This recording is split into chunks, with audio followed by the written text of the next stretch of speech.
Welcome to Money on Tap.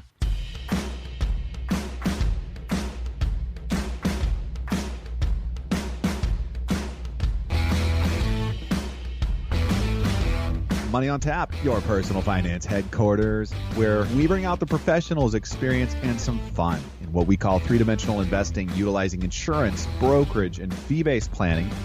That's what we do on this show. We look at all sides of the issues, and we bring a fully independent planning perspective to the table.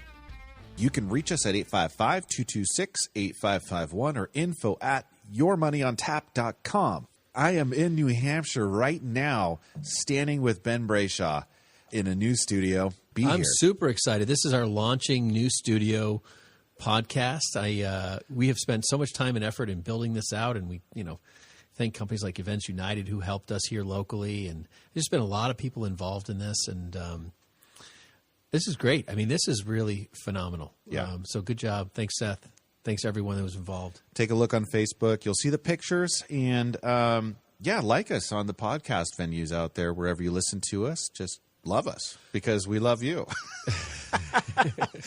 And if I can, and pray for me, folks, because I really need it right now if I'm going to actually be here a week with Ben. For me. Yeah, for both of us. You're listening to Money on Tap, and we are going to be talking about breaking free of some mindsets is what I come to today. This is going to be a show for the ages, and it's going to be about inflation. And at the end of it, I think that's what I come back to is like there really is a lot of what we engage in that is mindset driven. And how do we rise out of that mindset of being fed this information, and buying into it to get out of that mode, take control of your finances, make a difference in you and your family's life today. And we're going to get there with you. But before we do, it is time for Money in the News.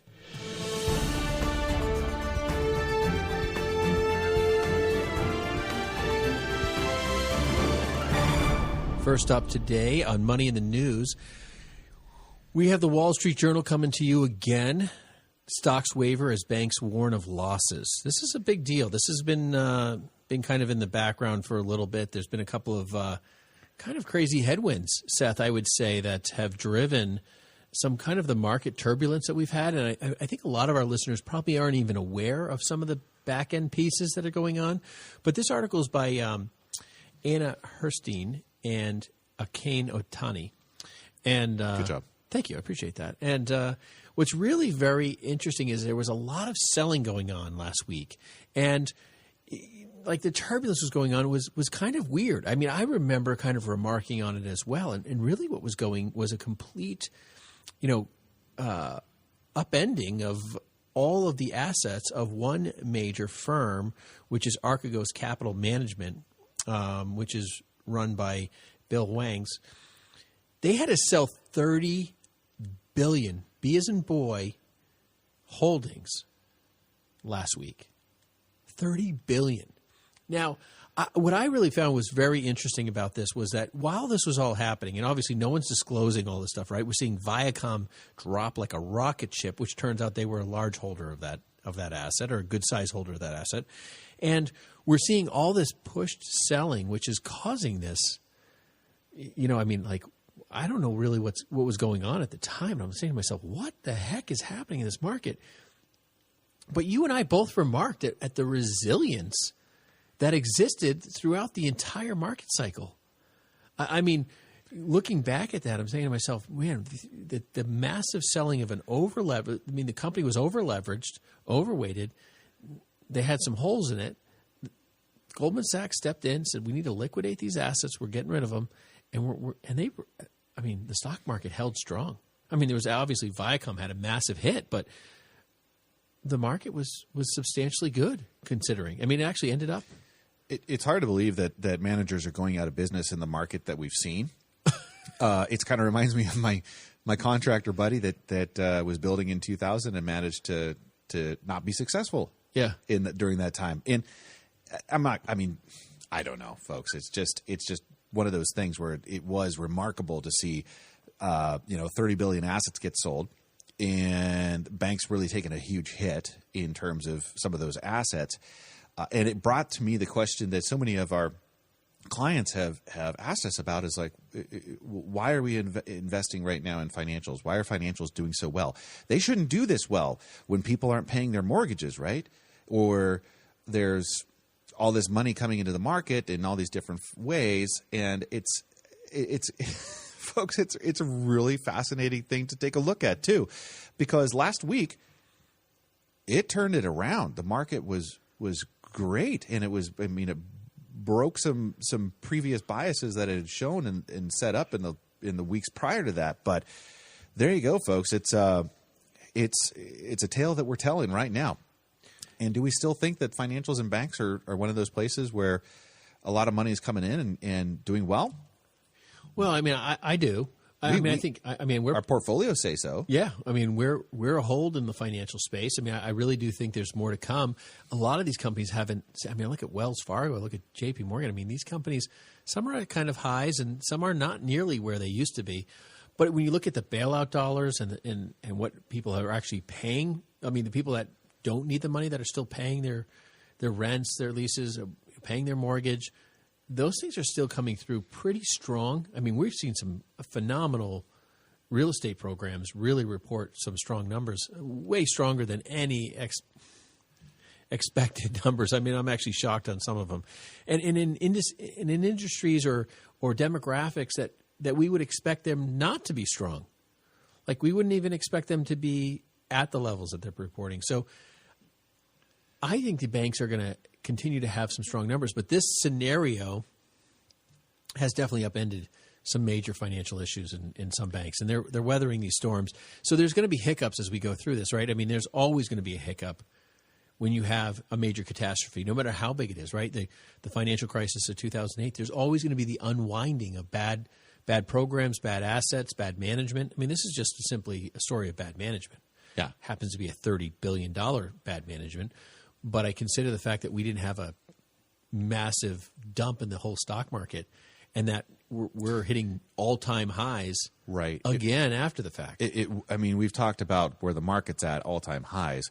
It's just a sneeze away from pulling back 10, 15%, and then probably turning around and going the other direction.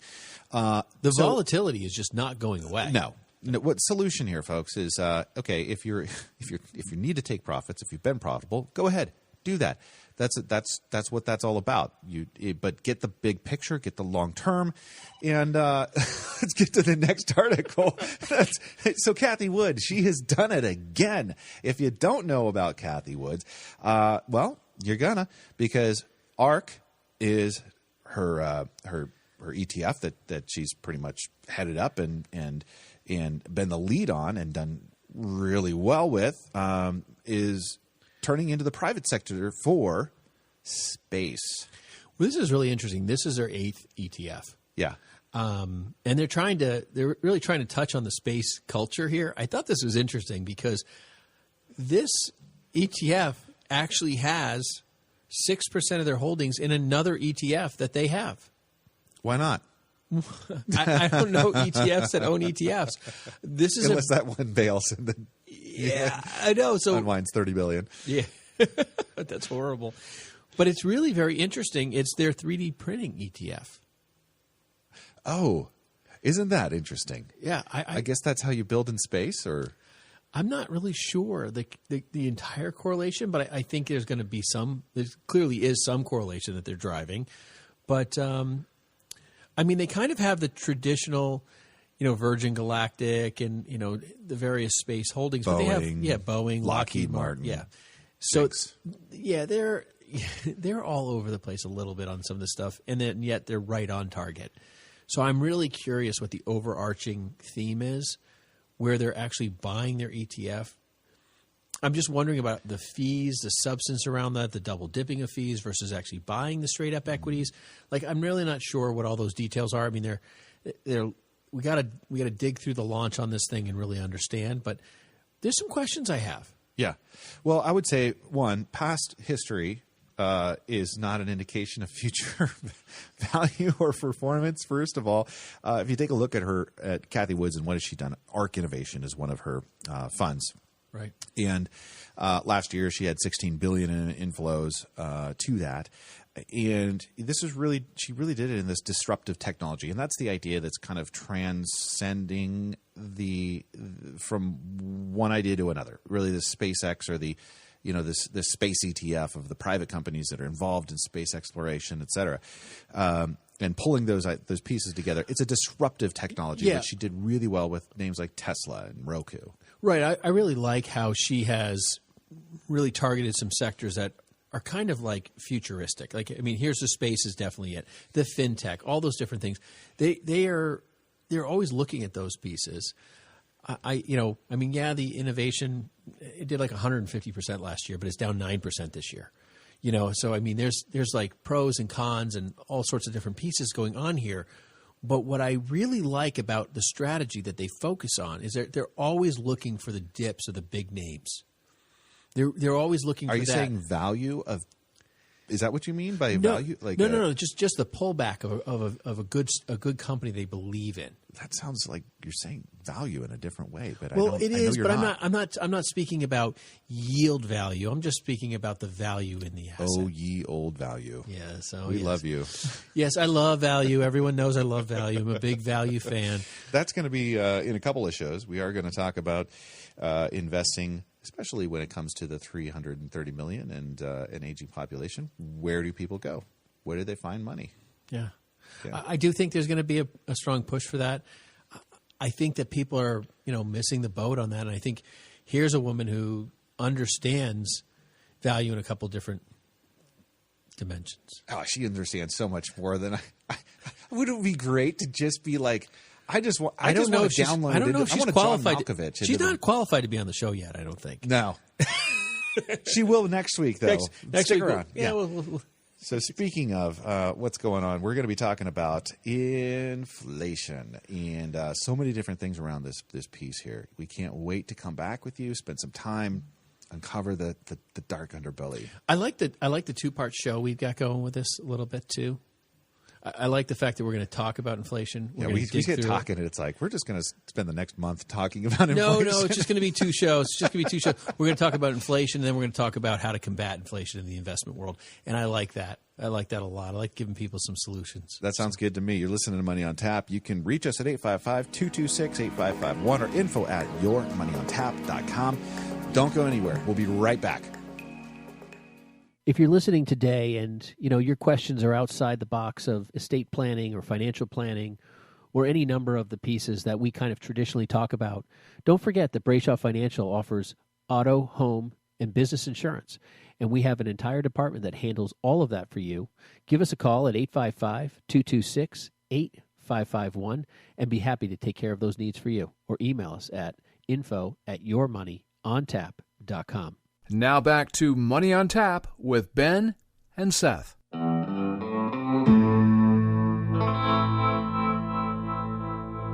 Welcome back. You're listening to Money on Tap. My name's Seth Krussman. And I'm Ben Brayshaw.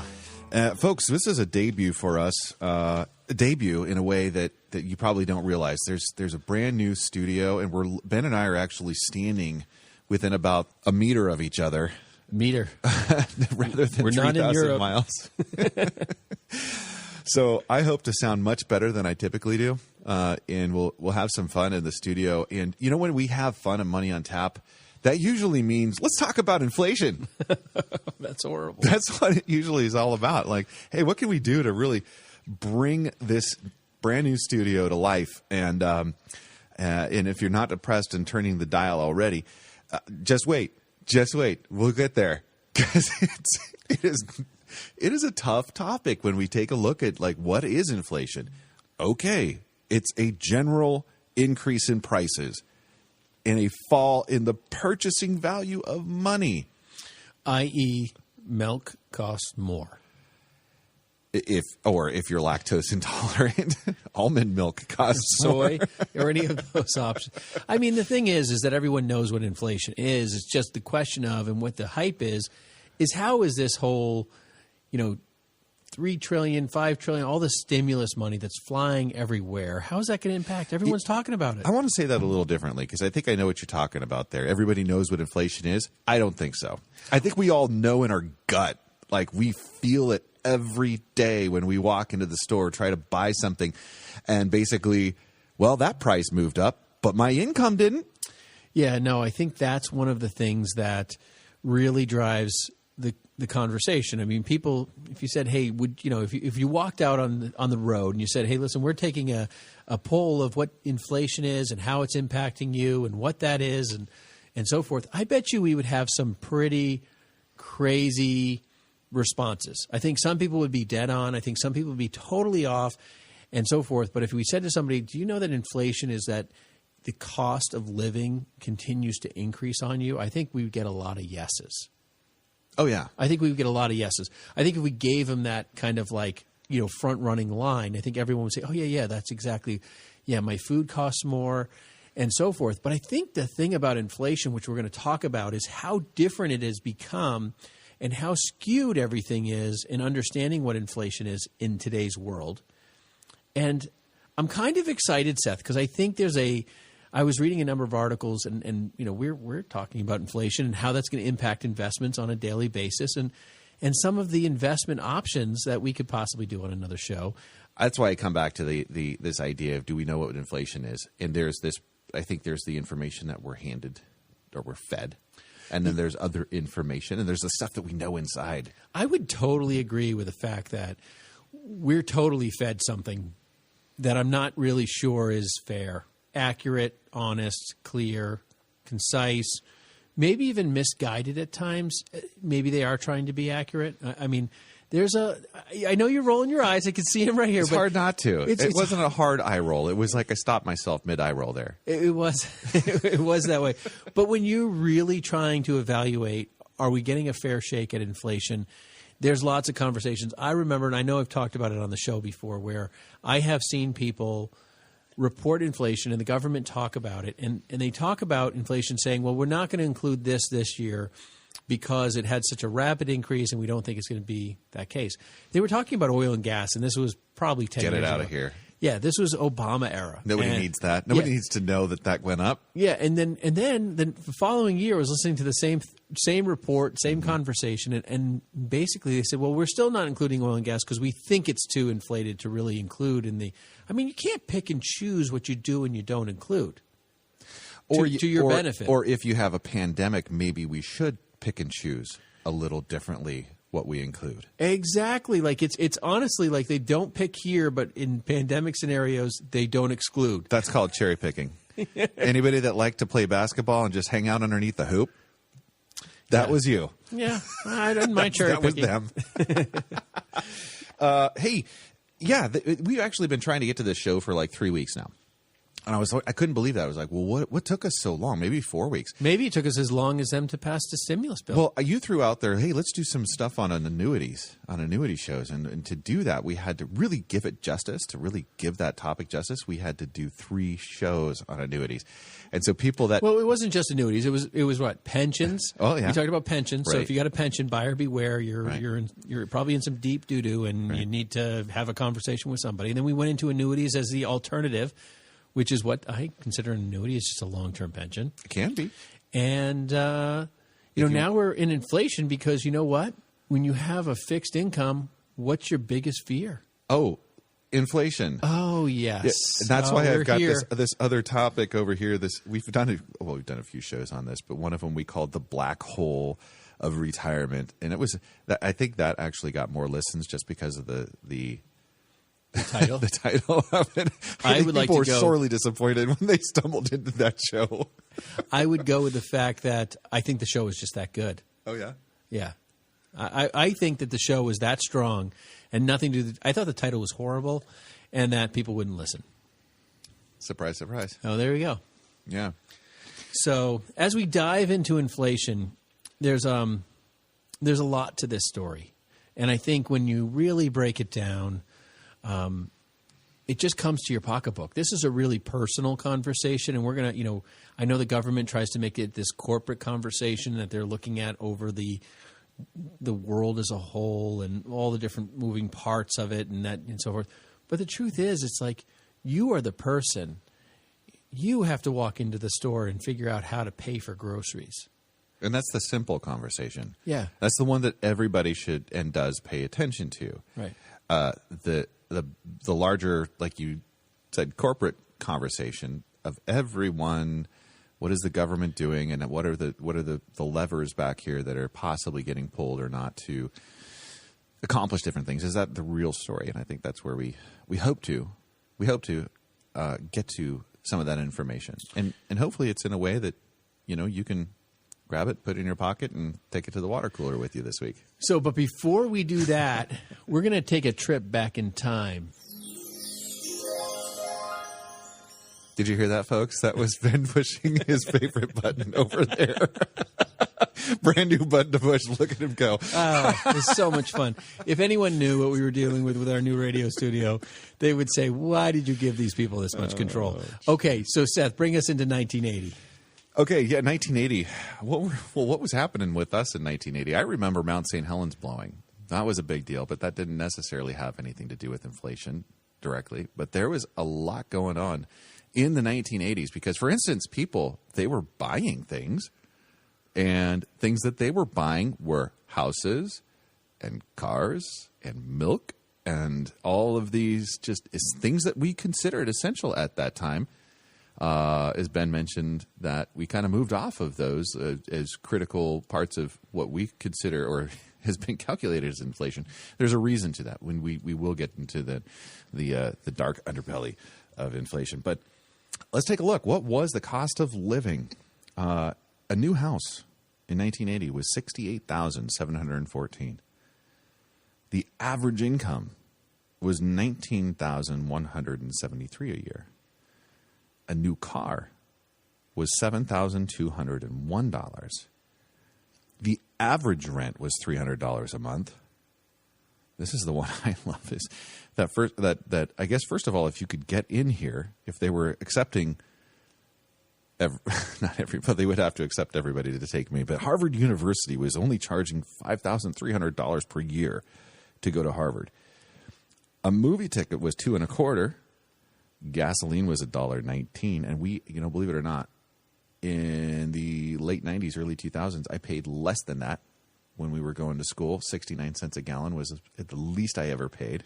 I know, but Seth, we were in school in Virginia, so I mean, the cost of gas. I mean, for the New England listener, I mean, it was probably still $1.10 up here. Yeah. I remember feeling like I was robbed at $1.30, like in high school. Oh, I know. I remember those days. It was so horrible. Yeah, it's so bad. So, and then there was the first class postage stamp, which I didn't even realize that there was like a first and second, third class. Is there third class postage? Yeah, there's third class postage. It's bulk rate and all that stuff, and it's wrapped together. But a stamp, basically a stamp, where you have the letter that you want to get to your grandma, thanking her for Christmas presents, right? It's not that. You can't do that. No, first class is a single letter going out. Yeah, that's what I mean. That's envelope, letter, sheet of paper, 15 cents. 15 cents. Yeah, that sounds about right. I remember that. Okay. I remember when it went to like 19 cents, and everyone was like, really? Mm-hmm. Do you remember that? No. No, yeah. You must be so much older than me. Yes, very much, very much. So, what's interesting about that, I was just thinking about the Harvard and the cost of college, and, a car was what, $7,000 change? Yeah, $7,200. And Harvard was $5,000. So if you're looking at a new car and you're saying to yourself, I'm going to buy a big SUV or something like that at 50, 60 grand or something like that, right? Mm-hmm. That'd be, you can buy a Suburban for like 70 or 80 or something like that. So, depending on what you're looking at, I don't know how that compares, but it seems like it's still kind of in line. Well, if we were to say that the cost of or inflation were to run at around 3%. Okay, now that's not what the goal is by Yellen and the Feds right now, and that's we're going to get there. But let's just say inflation was roughly 3%, okay? You're going to be looking over the course of 36 years. We're greater than, these calculations are a little rough and a couple of years old at this point, but we're looking at around $25,000, okay? Okay, so that's about a 3%. Does that make sense? Like the average cost of a car right now is right around 25? I don't 20, know. 25? I don't know. I would guess. You can buy cars I'm trying to figure out, Seth. I'm not really sure about what the average cost of a car would be, but I would give that I'd give that somewhere in that range. I bet you could get into a car in between around. Well, the thing is do you count used or not? I mean, is it brand new? It's new. This is new car. And actual because right now average price of cars is right around 30, 35. Believe it or not, that is more of an average cost of a car today. Okay, gotcha. So that's actually a little over 4%. So it was a nice. Wouldn't that be nice if that were the factor that we were using, and if that was the factor that the government was using, was that 2%? Because this is actual. This is this is that part that we know intuitively we're getting lied to, and we don't know why, but we know it is. Well, the thing is that no one can really conceptualize. Like when they say, "Hey, inflation's at 1.6%," and the Fed basically came out and said, "We really feel like we think inflation needs to be around 2%." That's what they said. Powell said that a few different times, and with an average of a 1.68 according to their numbers, that means they've got to get it up there. They got to get this thing up over 3%, probably 3.5%, and they're acknowledging that they're going to push inflation. They're acknowledging that, and then the question is how is the printing of all this money, these trillions and trillions of dollars of stimulus, going to impact that? And are they trying? Is it going to be that inflation's just going to go to 5 or 6 and they're going to be throttling it back? Or are they going to be trying to throttle it up? And how do they do that and why? Exactly. Yeah. And this is the thing, right? We all know, I mean, hey, when you talk about what inflation is, Seth, you made a great point. The average cost of inflation is more like 4% or something like that with the automobile based on what it did and what it's worth, all the costs and so forth. What's really scary to me and what's really, really concerning to me is that they have all sorts of inclusions and exclusions. I talked about the oil and gas, but when you think about what's going on here, they talk about everything under the sun. So they're thinking about like what the average cost of an airplane ticket would be. They're talking about the average cost of various grocery products and certain staples, that you need and so forth. But what I think is really interesting during this pandemic is that they're still including the average cost of an airplane ticket. Now, I will tell you that I went to Florida a month or so ago. Great state of Florida, loved it, had a good time. And my round-trip ticket was Spirit Airlines because I had to buy it just so that I said I could. I've never flown Spirit before, so that's not a knock or a pro either way. It was a first-time flyer with Spirit, and it was a $36 round-trip ticket. $36 round-trip ticket. To Florida? To Florida.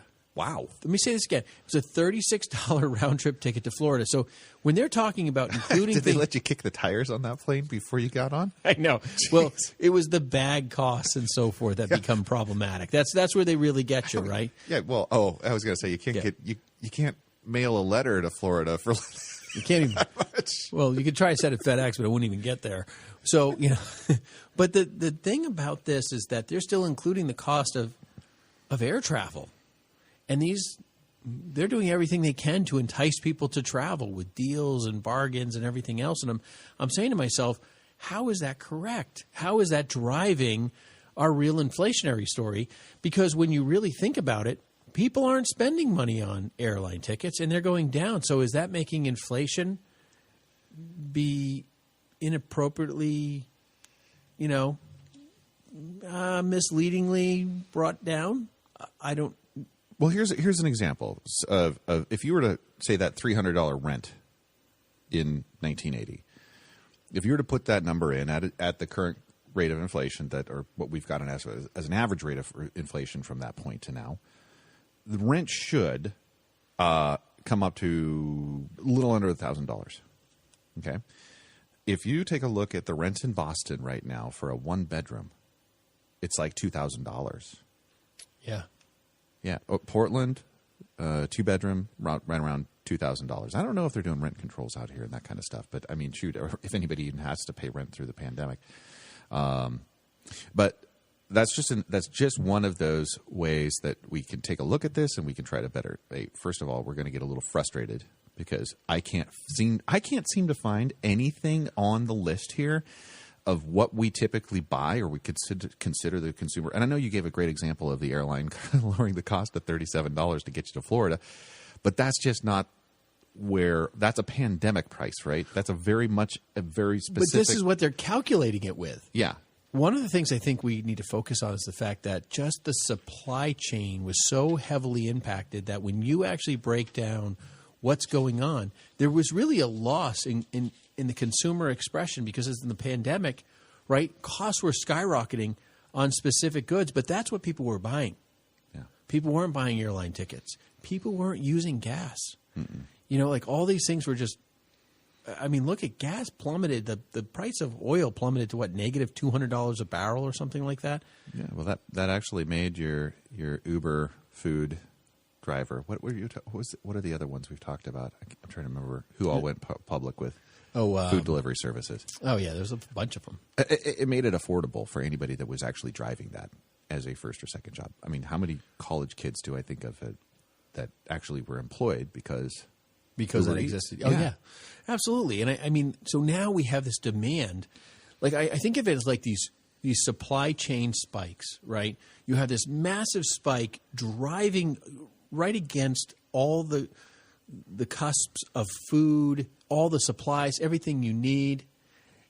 But a big chunk of the core things they use for the CPI and inflation. What is that CPI? Oh, have we talked about it? I just want to make sure. I hadn't even gotten there, but I was just making the point that all of those pieces are like there's a chunk of those that have no meaning. They have like zero value in the calculation, and they're only skewing it to make it the number lower. And I'm surprised that a lot of people aren't really talking about this. People aren't talking about, hey, 1.6. I mean, I look at 1.6% inflation. I guarantee you that I am paying way more than 1.6% increase in food bills and the items we buy at the grocery store this year versus last year. How many Americans right now are living, maybe not solely, but are on the Social Security welfare system? And how many are going to be here in the next 10, 20 years? Yeah. Well, there might be a reason that some of these numbers are skewed. Yeah. Well, hey, folks, you are listening to Money on Tap. And that was such a bright and shiny idea that we got to talk about right there. And we had some fun. Hopefully, hey, if you haven't picked up the phone to call us at 855-226-8551 or reach out at info@yourmoneyontap.com. Operators and Ben Brayshaw are staffing and standing by waiting for your calls and your emails. Mostly what we're looking for at this point is if you can figure out a place where we can pay $300 rent, let us know. We would love to go ahead and transport back to that 1980s time and pay $300 of rent or a $7,000 brand new car. Let us know. That's the deal. Because Ben found the 70s version of an airline ticket for $37 to Florida, and he shared it with you. Spirit Airlines there, folks. But you're listening to Money on Tap, and we'll be right back.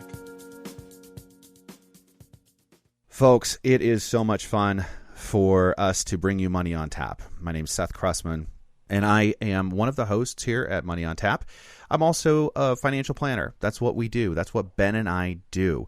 And the fun part is we get to have this radio show, and we talk about important things that we think you need to listen to and be aware of to help raise the bar as far as your financial literacy. It's a big part of what we're trying to do here. The other thing that we're doing here as well, as financial planners, we are welcoming you to come and call us and to join us at Brayshaw Financial Group.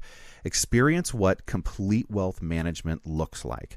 Let's take a look at all sides of the issue, get a three-dimensional perspective, and put a plan around your next step. It's so critical, and so many people just leave this part out, and then they find out later, oh, if I only would have known.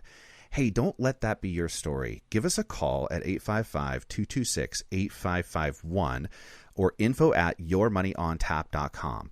If you have $250,000 of investable assets today, our plan is free to you. We think it's important for you to know the facts and have a playbook so you can have a successful retirement. Give us a call at 855-226-8551. Thanks for listening. Now back to Money on Tap with Ben and Seth. Welcome back. You are listening to Money on Tap. You can reach us at 855-226-8551 or info@yourmoneyontap.com. Now, I know that I said Ben may not be here. He might be answering the phone calls that you have coming in at our line right now, maybe getting back to some emails because you cannot wait to have your questions answered about CPI. Right, that computer, as Ben mentioned it earlier, the Consumer Price Index, and why would we even want to talk about that in a show about inflation? So, I kind of throw some of these things out there because they're so critical and so important, and we don't want to get lost in the jargon. We do want to make sure that we're giving you some tools here to take with you in understanding. And there's so much out there that you can get wrapped around the axle just as quickly as possible if you so choose. But we're going to take a little bit of time after having some fun with, what is inflation or what inflation could be. A little fun. Yeah. Everyone's having a great time. This is great. I think it's hilarious. Like we're talking about stuff that I remember growing up, getting told by grandma and grandpa, like we used to pay for this thing over here and it cost that much. Well, we haven't even gotten into the scary stuff yet. So those who are listening, we got some good stuff coming.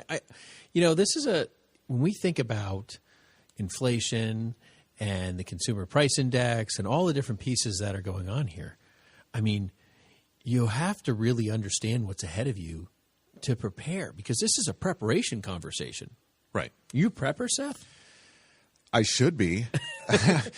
After spending 10 minutes with you, I'm convinced. Like, what am I doing? I need to be filling 5-gallon buckets of rice or something like that.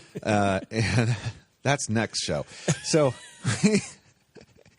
we're actually. I am excited about talking about what some of the outcomes are in investing. Yeah. Because that's where it comes back to for us. I think when we get into that show next, I think that's going to be an interesting. I can't wait.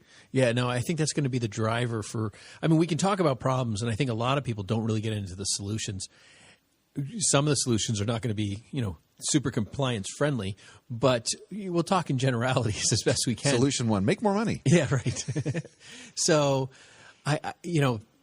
but getting to the conversation of solutions is really where I think our next show is going to be strong. But right. Go ahead, Seth. Yeah, well, we're going to talk about the problem right now, and that is that CPI, that lovely acronym that stands for Consumer Price Index. And why is this even? What is this thing? It is the basket of goods, this fixing market basket of goods that represents all goods and services that are purchased for consumption. We talked a little bit about how they've manipulated that, like they took oil and gas out of that.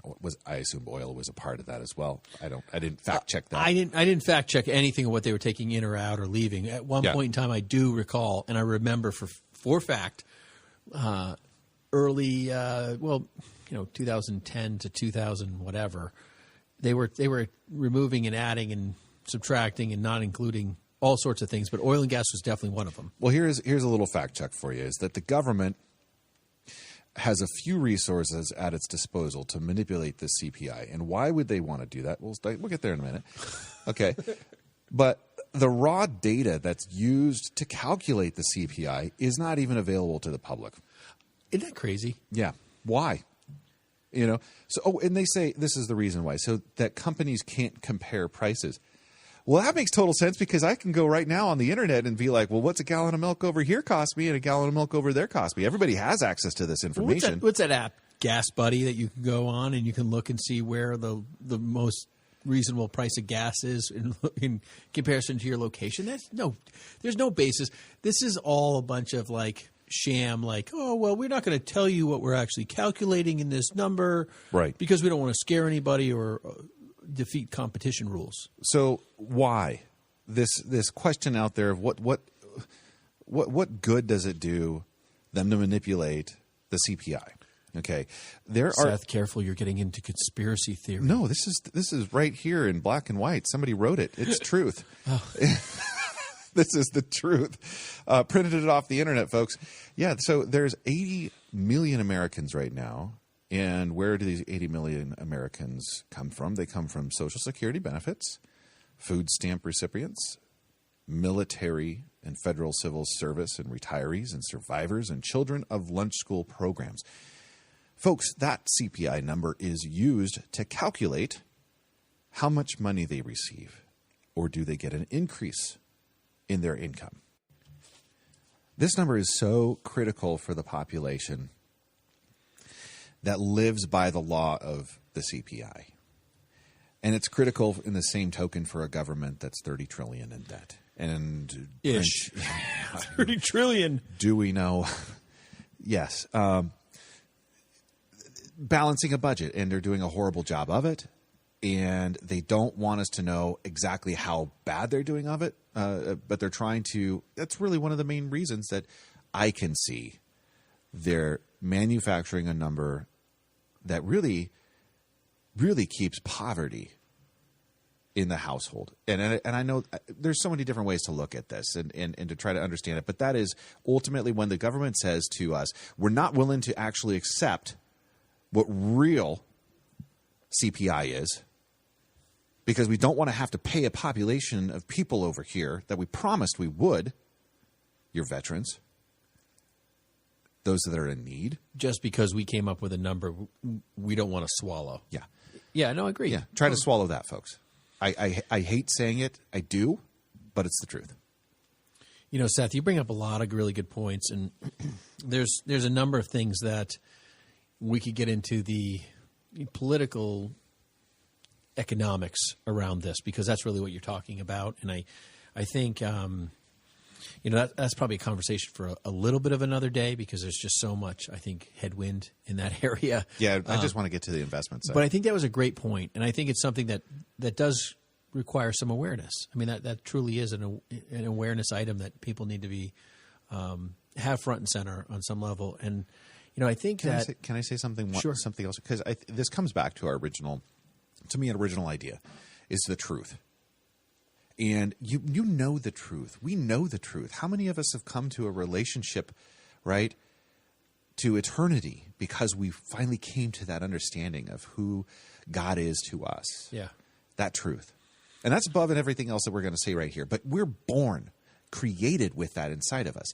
And when we don't live by that, and we see the rest of the world trying to influence and oppress other people, yeah, that's a truth that we live with. And so I just want to bring that into focus and attention, and just accept it.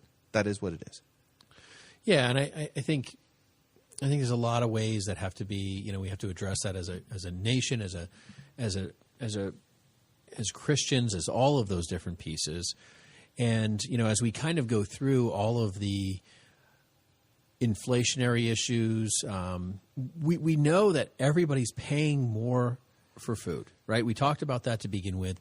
So when you think about inflation, think about what you spend each and every month. Now, the savings levels that we have in the U.S. have never been higher. The credit score ratings are the highest average in history right now. People aren't spending as much on a national average. So there's some good about that. That doesn't count for the entire country. There's still like 20-ish% of the country that's suffering deeply, losing houses, losing property, losing businesses, selling everything they have. It's very state specific. So, you're going to find a lot of the blue states really suffering the greatest with kind of the more measured lockdowns that we've seen.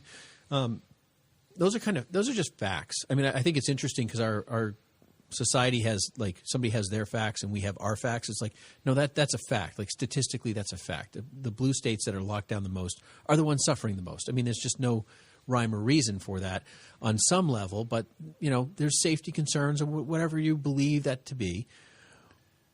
But that's really impacting a lot of people. So we have this kind of whole thing going on where people are spending more on food, spending more on the groceries and some of the basics, right? Yeah. Now there's a supply problem that's causing those prices to increase. We all know that we're paying more than 1.68% on milk this year versus last. We know that we could probably say that with almost every item that's a staple. Some of them it's 100 or 200 or 400% more not 1.68. We know that intrinsically. There's no educational piece that Powell's going to get on the Fed chair saying, hey, this is great, and Janet Yellen's going to be like, oh, yeah, we're going to do this, and we're going to – I mean, they're literally talking about making inflation higher than 2%. They want the average to be 2%.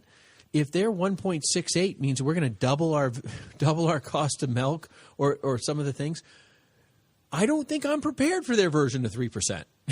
You know, I mean, it just – Well, is it possible that they could have just done this by a 1.9 trillion number, and then which is the influx that they just passed and brought to the table? How does that reach the consumer?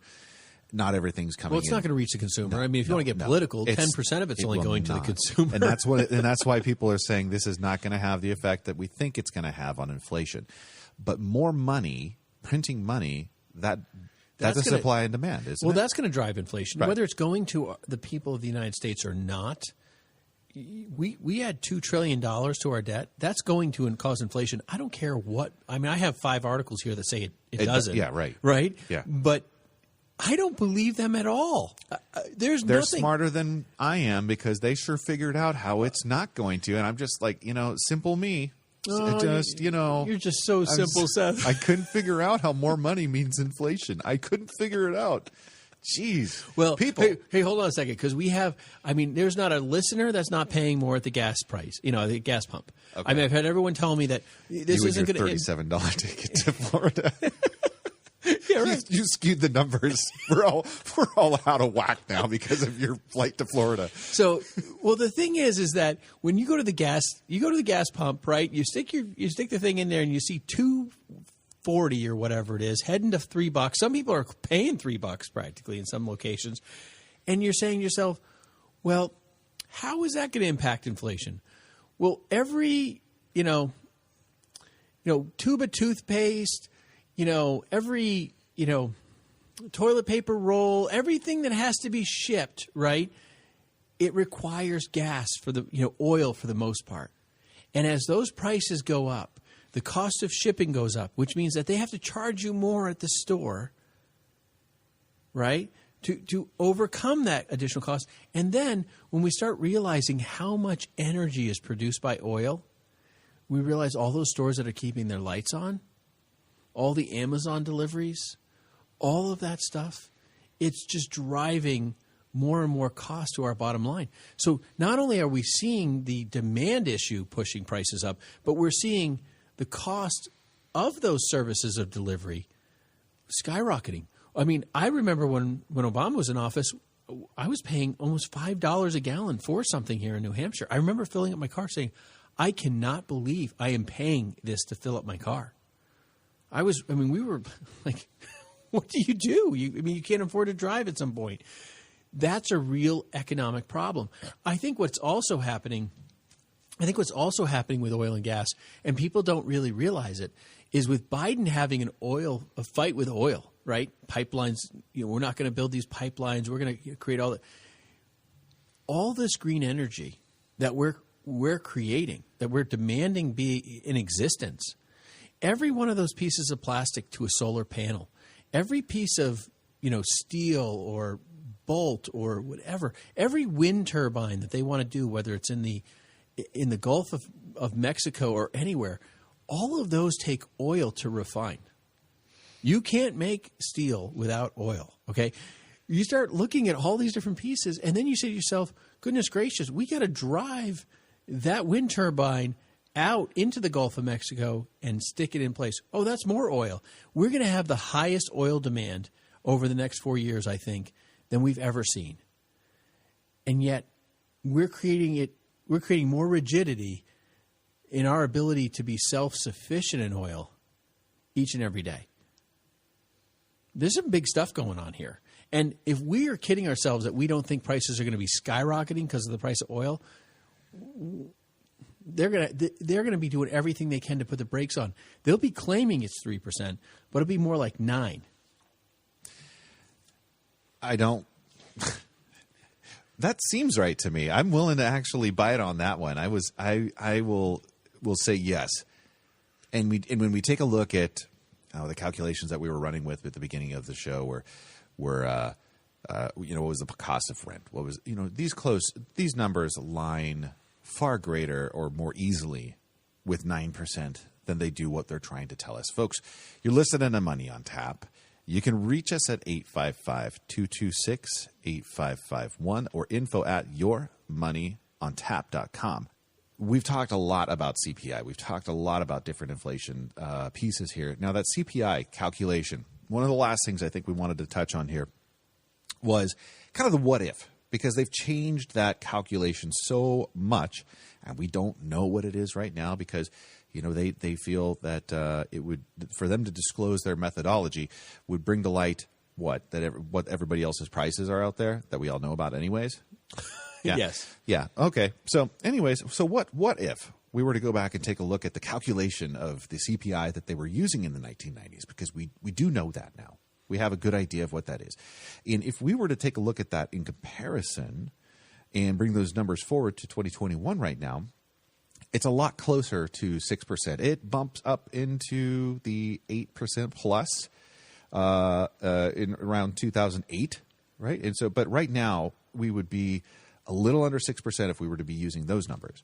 If we were to take a look back to 1980, this is just the way they calculate the calculation, right? So you're just comparing. Hey, listen, if we use the way they calculated in 1990, yeah, compared to today, yes, you're saying there's like a 3 or 4% disparity. That it would be 3 or 4% higher, right? Because right now we'd be landing at around 5.8. And we're under 2 at around 1.6 right now. This is using their own calculation. Yes. Change. So they've changed this to alter the numbers lower. Right. Okay. Yeah. So don't just take it from Ben and Seth here that we're ticked off about this measuring. But this is right. 1980. This is the information that you have available to you if you choose to take a look. Yeah, this 1980s calculation. Now, the 1980s, we were up at around 15%. I mean, that was that hyperinflation that we were in, and people talk about CDs. Yeah, you go to the bank and get a CD for 13%. Yeah. Well, that's why that's what was happening at that time. Can I get that locked in for 20 years? Please, let me find that one again. But if we were to use that calculation from the 1980s, right now we would be at just under 10%. And I think this is really a great illustration of just taking the layover of their previous methodologies and putting it on today's dollars. Which were good then, but somehow are no longer the way you do it. It's because you got that flight for $37. That's Darn why. Right. Darn right I did. This is where it's really too complicated for a lot of people to understand, because everyone's going to the grocery store saying, I'm spending more on the same stuff I bought last year and the year before and the year before that. But they're telling me it's really not inflating that much. Mm-hmm. And I think it's just like this is the level of how out of touch our government really is. And for them not to understand, it's all about us, right? I mean, it should be about us. It should be about how inflation is affecting us and our economy. Yeah. And they're just missing the boat. And honestly, I really take this as just not being truthful. So we want to land the plane here with you. That $37 flight that Ben got on. Make sure that the tires still work and everything's going to operate correctly. What can you do? Because we're not going to be able to change the CPI. We can have a better understanding of what inflation is and where we're really at with it right now. But what can you do today to make a difference in your personal finances and your that next step forward for you? I just want to say that it's the same stuff we talk about all the time. You need to be saving money, right? Bring your own budget. Get your own CPI to work. Get that thing humming. Make more money than you spend. Start putting those dollars in some place that's going to at least try to keep pace with what we understand the CPI probably to be closer to, that 6, 7, 8%, something like that, okay? You guys, you need to be doing this. You need to be actively pursuing your own finances. And if you're not engaging on that, if you need a little bit of help, get a kick, get a friend, get a prayer, okay? You've been listening to Money on Tap. You can reach us at 855-226-8551 or info@yourmoneyontap.com. You can also find us at Facebook. We're at /3D Investing.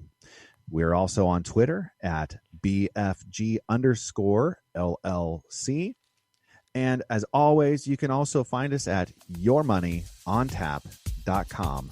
Thanks for listening. Thanks for liking our podcast. We appreciate you, and we can't wait to make it a great day and a great life with you here at Money on Tap. The views expressed are not necessarily the opinion of this radio station and should not be construed directly or indirectly as an offer to buy or sell any securities mentioned herein. Investing is subject to risks, including loss of principal invested. No strategy, product, material, or tool mentioned can assure a profit nor protect against loss. Please note that individual situations can vary. Therefore, the information, products, materials, or tools mentioned should be relied upon when coordinated with individual professional advice. Past performance is not a guarantee of future results. This show may be subsidized in whole or in part by a product sponsor or issuer. Securities and advisory services offered through SagePoint Financial Incorporated, member FINRA SIPC, and a registered investment advisor. All other services offered through Brayshaw Financial Group LLC are independent of SagePoint Financial. SagePoint Financial and Brayshaw Financial Group do not provide tax or legal advice. Main office is located at 116 South River Road, Bedford, New Hampshire, 03110, and can be reached at toll-free 855-226-8551.